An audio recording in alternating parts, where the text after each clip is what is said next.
Vamos a esperar ahí que nos den el aviso de que ya estamos en condiciones de empezar. Comencemos nomás. Perfecto. Gracias, Ariel. Bueno, hermanos, entonces les pido por favor que abran su Biblia en, como les decía, la segunda carta a los Corintios, capítulo 6, del verso 14 al 7:1. Quienes tengan sus Biblias en dispositivos digitales, en la aplicación, les voy a pedir porfa que busquen en la Reina Valera Contemporánea. Si usted tiene su Biblia de papel, no se preocupe, y su NBI ahí de papel o Reina Valera 60, úsela nomás, no hay problema. Pero vamos a leer desde la Reina Valera Contemporánea. Y la palabra del Señor dice así: no se unan con los incrédulos en un yugo desigual. Pues, ¿qué tiene en común la justicia con la injusticia? ¿O qué relación puede haber entre la luz y las tinieblas? ¿Y qué concordia tiene Cristo con Belial? ¿O qué tiene en común el creyente con el incrédulo? ¿Y qué acuerdo puede haber entre el templo de Dios y los ídolos? Ustedes son el templo del Dios viviente. Ya Dios lo ha dicho. Habitaré y andaré entre ellos, y yo seré su Dios, y ellos serán mi pueblo. Por lo tanto, el Señor dice: salgan de en medio de ellos y apártense, y no toquen lo inmundo, y yo los recibiré, y seré un padre para ustedes, y ustedes serán mis hijos y mis hijas. Lo ha dicho el Señor Todopoderoso. Amados míos, puesto que tenemos tales promesas, limpiémonos de toda contaminación de carne y de espíritu, y perfeccionémonos en la santidad y en el temor de Dios. Oremos. Señor, te damos gracias por esta tu palabra. Te damos gracias porque nos podemos reunir, podemos ser animados, exhortados, desafiados por tu palabra, Señor. Gracias por esta bella serie en la que hemos podido gozar y profundizar en esta relación de amor, en esta reconciliación, después de dificultades también con la iglesia de los Corintios, Señor, del apóstol Pablo, porque hemos visto tu fidelidad, Señor, en cómo es que has apartado para ti un pueblo, una iglesia, y a lo largo de la historia, Señor, has mostrado tu amor, tu cuidado con ella, que somos nosotros también, Señor. Te pedimos que me ayudes a predicar fielmente tu palabra, a hablar con valentía también, y a mis hermanos, Señor, y a mí también, a que abramos nuestro corazón a la exhortación que tu Espíritu Santo quiera hacernos a través de la palabra, a aquello que tú nos quieras hablar, que puedas, Señor, traer a nuestra mente, a nuestra memoria, la manera en la que tu palabra se va a hacer viva, eficaz en la vida de cada uno de nosotros. Te pedimos estas cosas a través de Jesús, nuestro único y suficiente Señor y Salvador. Amén y amén. Queridos hermanos, bueno, y llegó el mes de septiembre, bien raro por el virus mundial, y justo cayó en la serie Aprender del yugo desigual. Pero ¿qué vamos a saber de yugo en Puente Alto? A ver si alguien explica. Porque los que sí saben de campo son los hermanos de Tinguiririca. Bueno, payas malas aparte, yo aquí no puedo ver si se rieron o no, vamos a ver después, me contarán.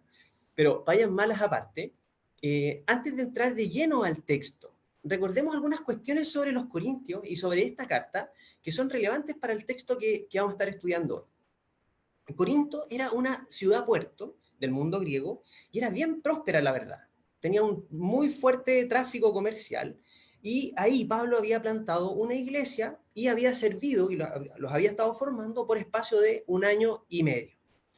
Luego, Pablo parte a Éfeso, pero mantenía el cuidado permanentemente con los corintios a través de cartas o enviándoles líderes en visita como Timoteo, como Tito.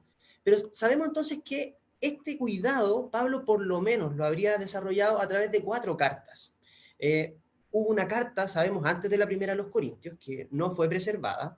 Luego les escribe la que conocemos como la primera a los Corintios, que es la segunda en el fondo, y ahí trata de resolver varios problemas que habían entre los corintios, como divisiones, dudas sobre sus credenciales de apóstol, peleas entre los creyentes que estaban teniendo allá, inmoralidad sexual, disputas entre legalistas y libertinos, sobre la comida sacrificada a los ídolos, sobre el orden del culto, dones espirituales, etc. Había un montón de problemas en esa iglesia.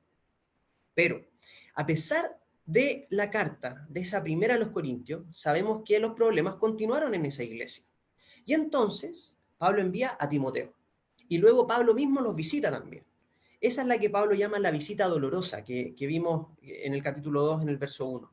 Y los corintios no habrían reconocido la autoridad de Pablo, la autoridad apostólica, y Pablo entonces vuelve a Éfeso y desde allá les escribe una tercera carta, que tampoco está preservada, y que conocemos como esa carta dolorosa.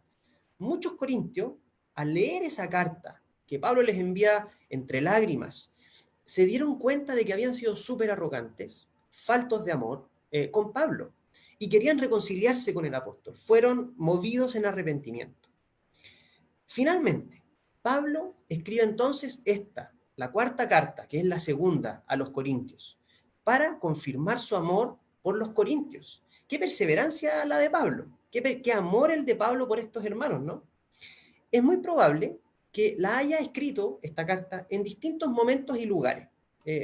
No se sentó y la escribió de principio a fin, eso es muy probable. Que la haya escrito mientras iba de camino a Macedonia, preparando su tercera visita a los Corintios. Ahora, ¿por qué es importante recordar esto hoy día? Bueno, porque el texto que vamos a estudiar hoy día aparentemente resulta ser un cambio de tema muy abrupto en la carta. Claro, nosotros tal vez no lo notamos porque estamos estudiando esta serie domingo tras domingo y no estamos leyendo la carta de principio a fin, o sea, no la estamos leyendo de corrido, entonces tal vez no notamos esto que parece ser un salto abrupto en el tema, que de hecho es medio abrupto, medio fuerte el cambio de tema que está haciendo Pablo acá. Él venía diciendo en el capítulo 6, recíbannos, acéptennos, en la primera parte de este capítulo. Y eso fue lo que aprendimos la semana pasada. Y luego, en el 7.2, que es el versículo que continúa de la sección que estamos estudiando hoy día, va a retomar ese mismo tema. Va a decir, hagan lugar para nosotros en su corazón. Entonces, hay algunos que critican esta parte y dicen, ¿sabes qué? Esta parte de la carta en realidad no era original. Esta porción de la carta no era original, sino que alguien la agregó después. Por ejemplo, un editor.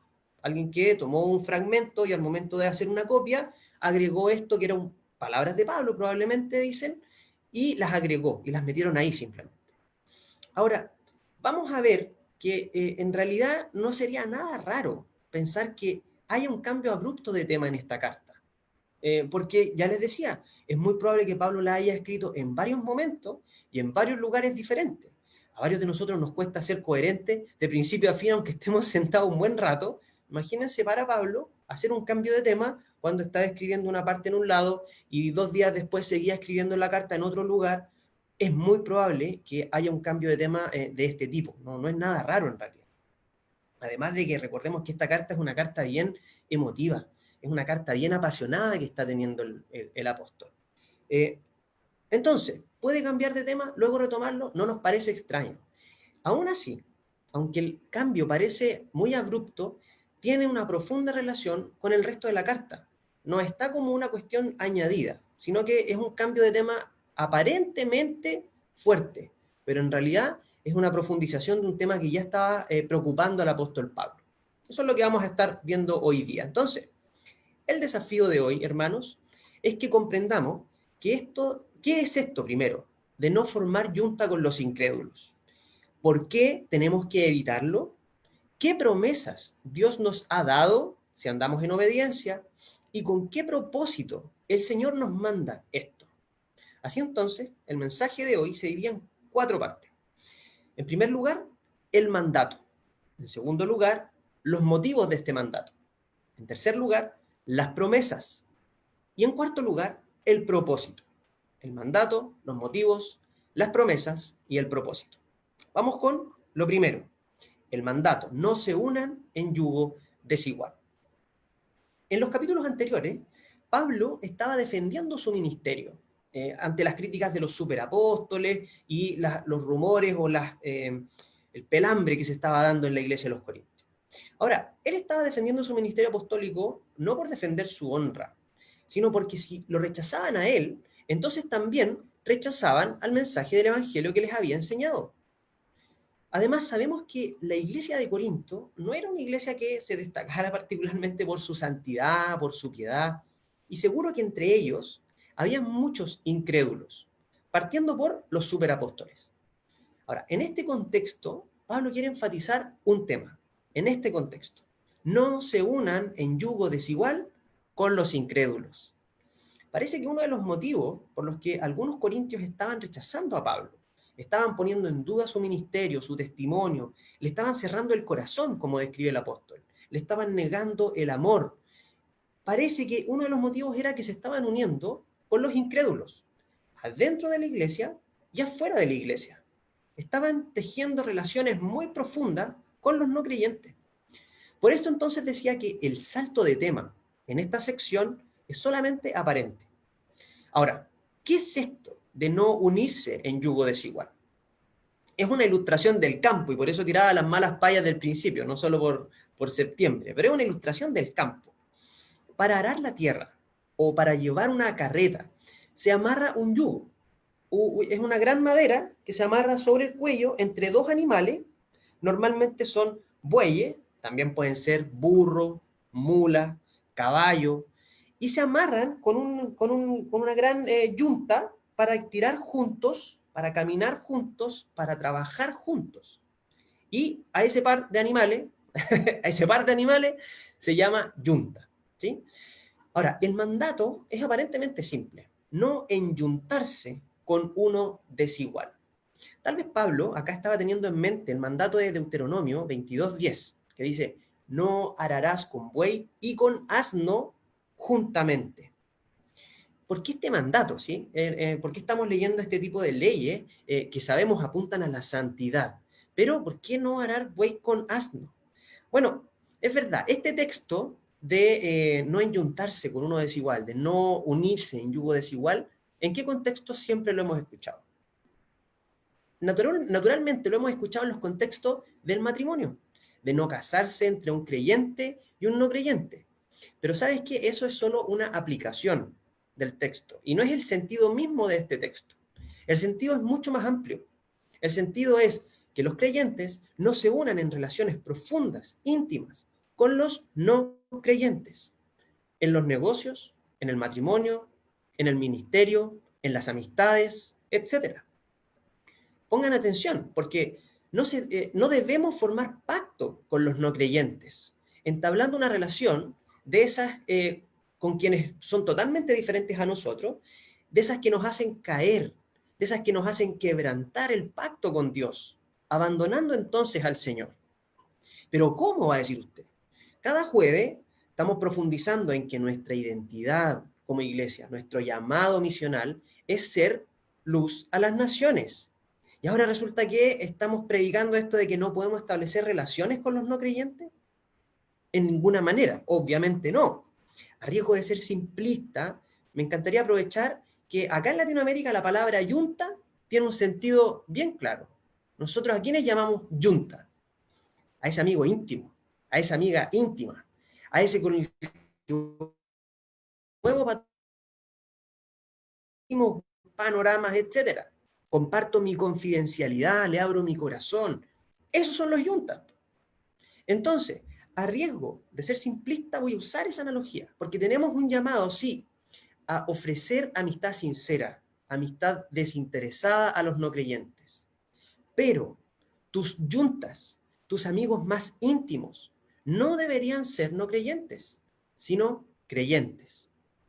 La yunta, para cumplir su tarea, debe avanzar junta en una misma dirección, en un mismo propósito, a un mismo ritmo.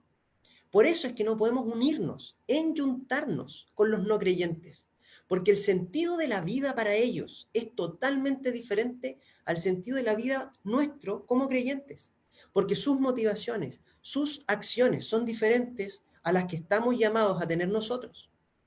Debemos ser una presencia presente en el mundo, sí, ser sal y luz en el mundo, servir y estar disponibles para nuestros vecinos siempre, para nuestros compañeros de trabajo, etcétera, porque estamos en el mundo.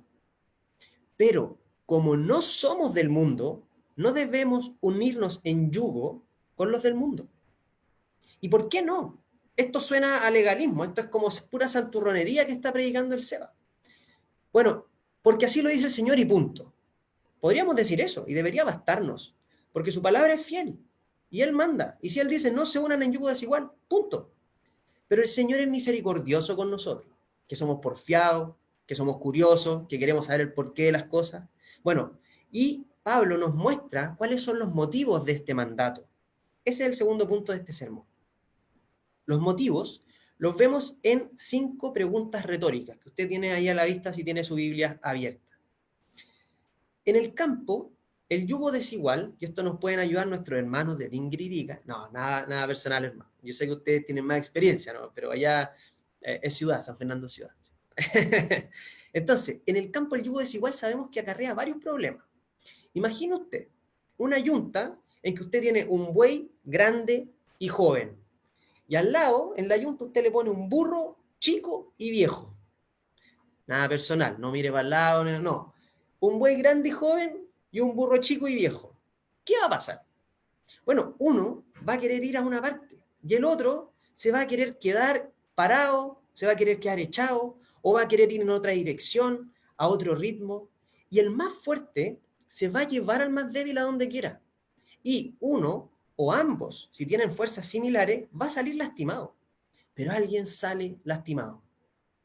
En los versos 14, 15 y 16, Pablo está haciendo 5 preguntas retóricas. De esas preguntas que se responden solas, no demandan una respuesta porque son obviedades, ¿sí?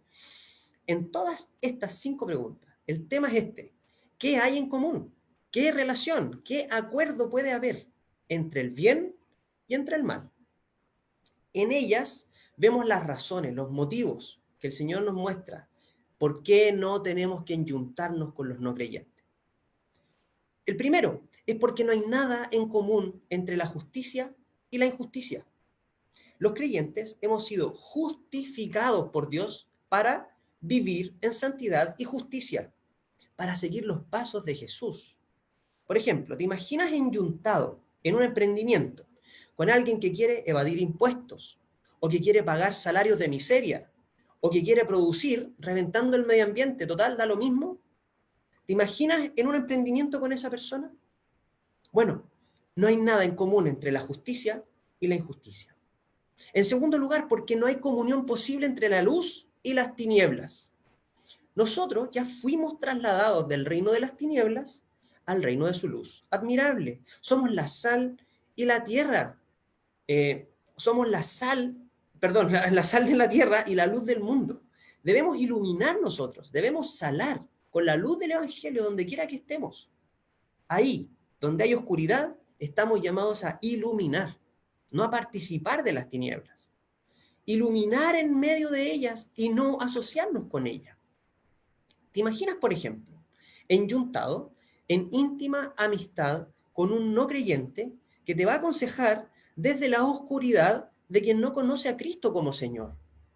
Te va a dar consejos, te va a dar recomendaciones, te va a tratar de orientar y ayudar, de buena fe, sí, pero desde una cultura, desde una conciencia, una cosmovisión que no reconoce al Señor como el Señor del cielo y de la tierra. Ojo, no se trata, de nuevo, de buena vecindad, de amistad, de servicio que sí debemos ofrecer al mundo. Se trata de comunión.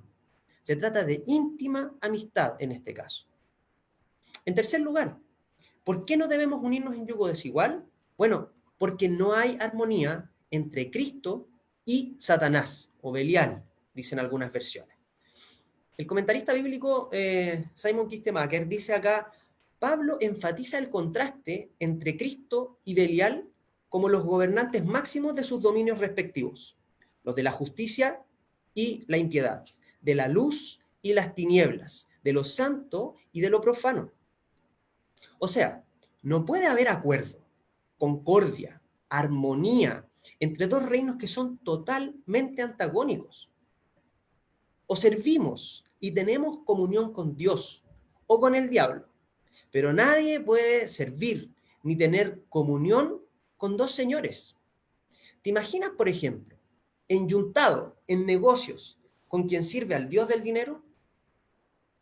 Uno va a querer tirar en una dirección y tú estás llamado a tirar en otra dirección. En cuarto lugar, ¿por qué no debemos unirnos en yugo desigual? Bueno, porque no hay nada en común entre el creyente y el incrédulo. Porque lo más importante para el creyente, ¿qué es? Amar a Dios por sobre todas las cosas y al prójimo como a uno mismo. Vivir para la gloria y honra del Señor. Ese es el centro de tu vida, Jesucristo. Y esto es justamente lo que el incrédulo rechaza, activamente o pasivamente, podríamos decir. A algunos se les notará más su anticristianismo y a otros tal vez menos. Pero el asunto es claro, el creyente tiene por Señor a Jesucristo y el incrédulo rechaza esa verdad fundamental. Vamos a tirar la carreta para lados diferentes, vamos a arar en sentidos opuestos, porque en lo más importante de la vida de cada uno tenemos caminos diferentes y opuestos. Cristo es el Señor para nosotros y para ellos Cristo no es el Señor. Seamos sal y luz. Amén.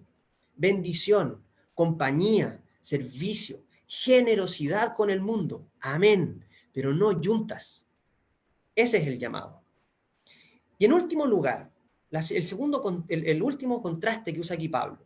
¿Por qué no unirnos en yugo desigual? Bueno, porque nosotros somos templo del Dios viviente. Pablo ya les había enseñado a los corintios que Dios no habitaba en templo construido por mano de hombre, sino que ahora vivía en sus corazones, en sus cuerpos que son templo del Espíritu Santo. En 1 Corintios, capítulo 3, ¿no saben que ustedes son templo de Dios y que el Espíritu de Dios habita en ustedes? O en 1 Corintios, capítulo 6, cuando les dice, ¿acaso no saben que su cuerpo es templo del Espíritu Santo y al que han recibido de parte de Dios? Ustedes no son sus propios dueños, fueron comprados a un precio. Por tanto, honren con su cuerpo a Dios. ¿Ves lo complicado que sería enyuntarse con quien no reconoce a Dios? Es muy difícil, porque puede llevarte a deshonrar al Dios viviente que mora en ti. ¿Para qué? Para que adores con tu cuerpo, con tu tiempo, con tu dinero, con tus dones, etcétera. ¿A quiénes? A sus ídolos del sexo, del dinero, del poder, de la pereza, etcétera, etcétera. El Señor no solo nos dio el mandato de no unirnos a un yugo desigual y nos comunicó el motivo, el porqué de ello en estos 5 contrastes. También el Señor, misericordiosamente, muy amorosamente, nos hace promesas a nosotros, su pueblo. Ese es el tercer punto de este sermón. Las promesas. Un pueblo, una familia. Acá Pablo muestra que el mandato de no enyugarse con no creyentes no es novedad.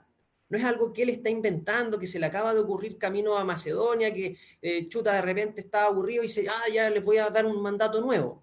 No fue así, sino que el mandato de este llamado a la santidad se enmarca en una historia súper larga y antigua de un Dios que había tejido en la historia y venía tejiendo en la historia para sí un pueblo santo que él llama y que él forma para sí.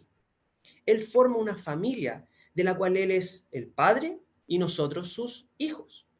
Leemos en la segunda parte del verso 16. Ya Dios lo había dicho. Habitaré y andaré entre ellos, y yo seré su Dios, y ellos serán mi pueblo. Por lo tanto, el Señor dice, salgan de en medio de ellos y apártense, y no toquen lo inmundo, y yo los recibiré, y seré un padre para ustedes, y ustedes serán mis hijos e hijas. Lo ha dicho el Señor Todopoderoso. Pablo aquí está citando combinadamente varios pasajes del Antiguo Testamento, ¿sí? Nadie de nosotros podría criticar que no hace una cita textual de cada pasaje indicando si esto estaba en Génesis, en Éxodo, en Levítico, en Isaías, en Ezequiel, en Sofonía, en 2 Samuel, porque obviamente no tenía un fácil acceso como tú y como yo a la palabra del Señor. No es lo mismo que tú prendes el celular o andas con la Biblia para todos lados. No era ese nivel de acceso. Él recurre a su memoria, que era una buena memoria de un maestro de la ley. Ahora, con estos pasajes, ¿qué está haciendo Pablo?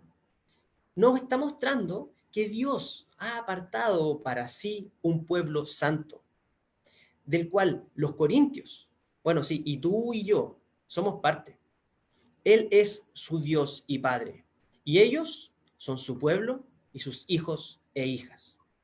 Dios da forma al comienzo de su pacto con las bendiciones de Génesis 17 a Abraham, cuando le dice: yo seré tu Dios y el Dios de tus descendientes.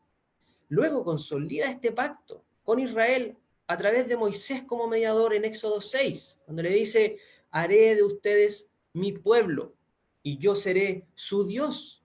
Así sabrán que yo soy el Señor su Dios, que los libró de la opresión de los egipcios. Luego continúa con la profecía, por ejemplo, en Ezequiel 37, profetizando sobre la unificación de Judá e Israel, pero que sabemos tiene un cumplimiento real en la iglesia. Y haré, en Ezequiel 37 les decía, y haré con ellos un pacto de paz. Será un pacto eterno. Habitaré entre ellos y yo seré su Dios y ellos serán mi pueblo. Y todo esto concluye en un maravilloso panorama final en Apocalipsis 21, en la Nueva Jerusalén. Oí una potente voz que provenía del trono y decía: aquí, entre los seres humanos, está la morada de Dios. Él acampará en medio de ellos y ellos serán su pueblo. Dios mismo estará con ellos y será su Dios. ¿Ves que a lo largo de toda esta historia Él llama a un pueblo y Él conforma una familia? Pablo no está antojadizamente mostrando estas promesas. Esta promesa se cumple, sí, primero en el pueblo de Israel, pero con la muerte y resurrección de Jesús se abre a todas las naciones, entre ellos a los corintios y también a nosotros. Leamos en Juan 1, leemos en Juan 1, verso 11, la palabra vino a lo suyo, pero los suyos no la recibieron. Pero a todos los que la recibieron, a los que creen en su nombre, les dio la potestad de ser hechos hijos de Dios, los cuales no son engendrados de sangre, ni de voluntad de carne, ni de voluntad de varón, sino de Dios. Qué gran motivo, hermanos, qué gran motivo tenemos de gozo, de alegría. Sí, para los corintios, para ellos estaba dirigida esta carta, pero también para nosotros, de ser parte del pueblo, de ser parte de la familia de Dios. Sabemos que Dios andaba con Adán y con Eva en el Edén, que habitó en el tabernáculo de Moisés, que habitó en el templo de Salomón, que habitó entre los hombres y caminó entre nosotros en el Verbo encarnado. Pero hoy día, hermanos, hoy día Dios vive en cada creyente. El Espíritu Santo de Dios, Dios mismo habita en tu corazón. Dios ha estado, está y estará siempre con su pueblo, desde el huerto del Edén hasta el huerto restaurado. Qué gran promesa tenemos en el Señor. Dios está en nosotros.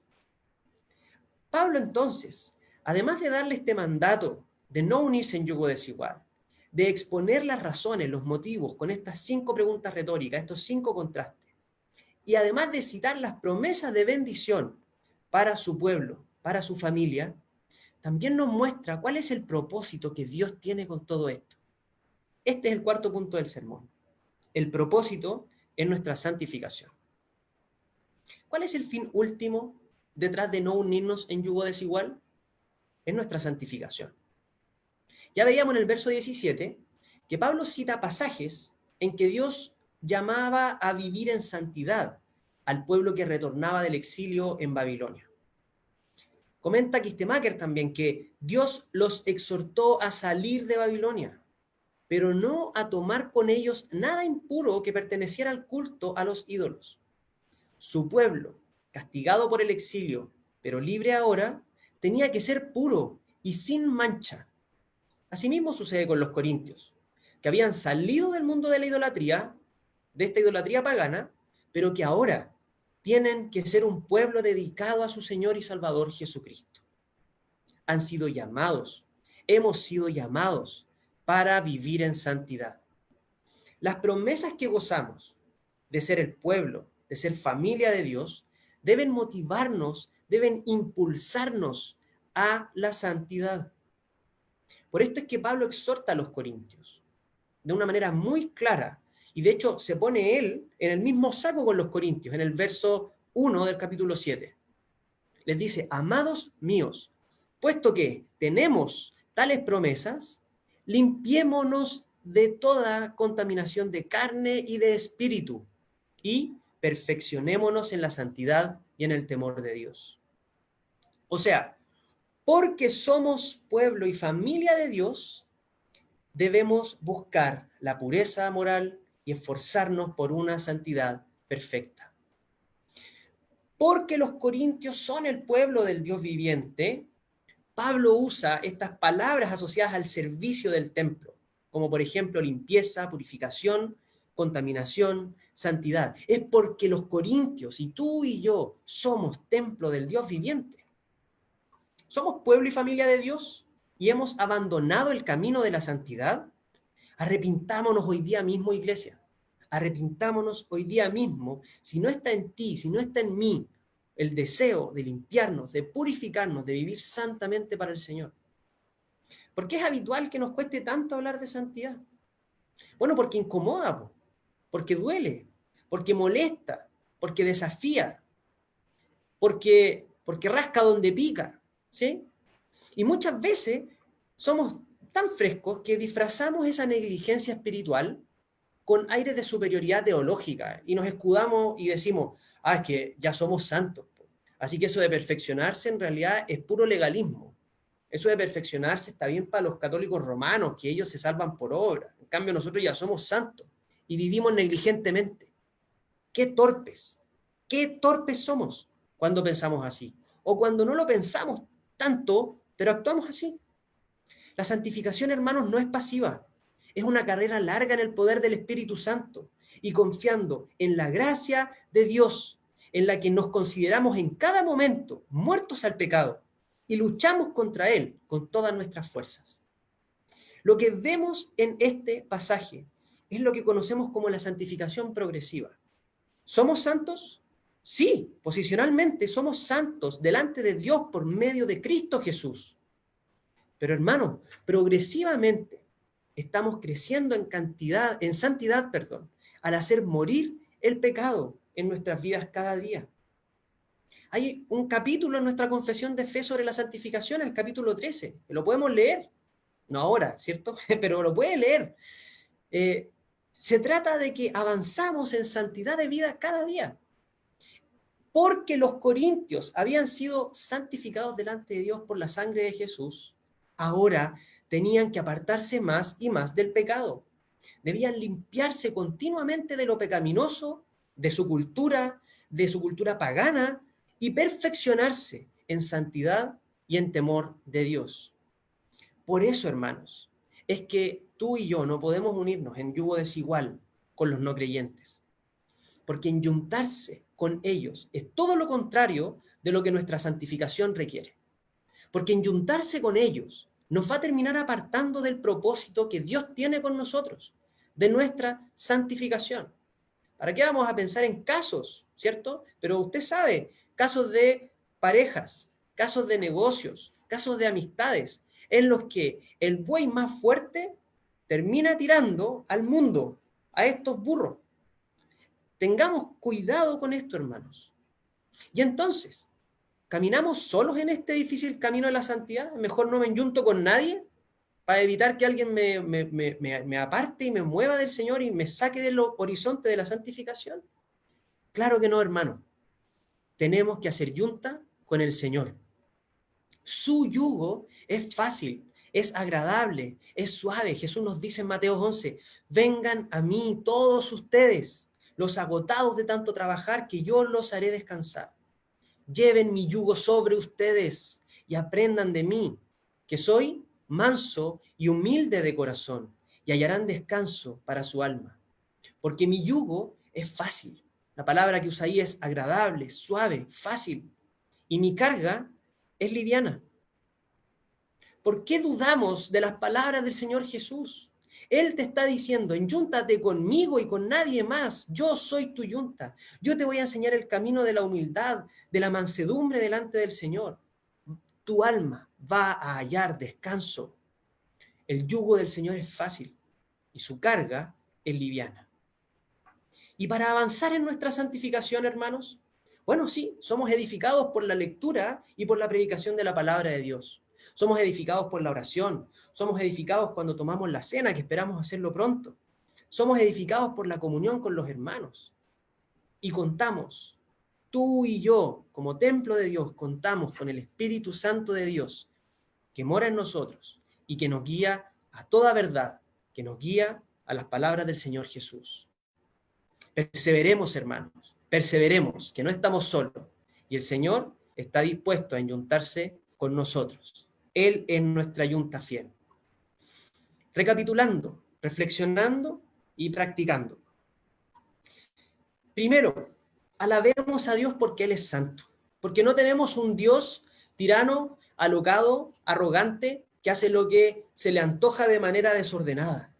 Dios es santo. Él es 3 veces santo y no hay maldad alguna en su ser. Alabémoslo porque es un Dios que reúne un pueblo, que aparta una familia para sí, porque quiere relacionarse con nosotros, sus hijos, porque nos ama tanto que nos recibe tal como venimos, pero nos ama tanto que no nos deja que estemos así para siempre, que Él nos transforma a su imagen, a la imagen del Hijo. Él nos santifica. En segundo lugar, hermanos, demos gracias a Dios, porque sus mandamientos son buenos para nosotros. Porque el llamado a la santidad, a no unirse en yugo desigual con los no creyentes, es un llamado para nuestro bien. Porque como un padre paciente, Dios nos muestra también no solo un mandato y luego guarda silencio, que estaría en su derecho de hacerlo, sino que también nos revela sus motivos, nos revela sus propósitos de este mandato. Podemos saber que Él tiene planes de bien y no de mal para nosotros. En tercer lugar, pidamos perdón al Señor si hemos abandonado el camino de la santidad, si ya no deseamos la santidad, si hemos renunciado a honrar y servir solamente al Señor, si hemos estado pololeando con el mundo, con sus ídolos. No podemos servir a 2 señores. Nadie puede servir a 2 señores. O amas a uno y aborreces al otro. Si hemos estado enyuntados con no creyentes, si hemos desobedecido al Señor en relaciones íntimas, de amistad, en relaciones íntimas de pareja, en relaciones íntimas de negocios. Hermanos, es tiempo de arrepentirse y de tomar decisiones drásticas con tal de no deslizarnos al pecado producto de estas relaciones. En cuarto lugar, tengamos fe en el Señor, hermano, porque el Señor es fiel a sus promesas.